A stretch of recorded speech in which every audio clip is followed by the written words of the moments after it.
Hey there, and welcome to your next edition of Friday Fast Facts. I'm Avery Hodge, and this is Josh. I don't know where Josh is, but I guess I will be talking about scanning. Not scanning quite like this, but pre and post scanning like this. As vehicles become more complex and utilize additional electronic systems, it's vital that the industry begins to pre and post scan every vehicle after any collision.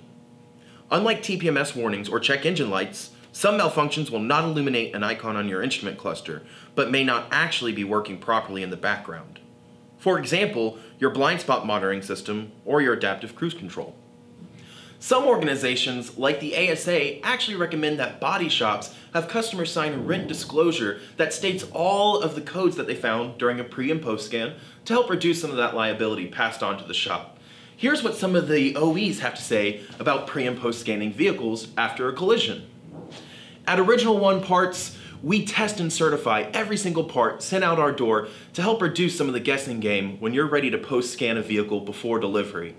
Well guys, that's all for this episode of Friday Fast Facts. Thanks for tuning in. And remember, it's not just a part in the box, it's the original one. And also remember, scanning isn't just for vehicles, it's for scoping out the babes.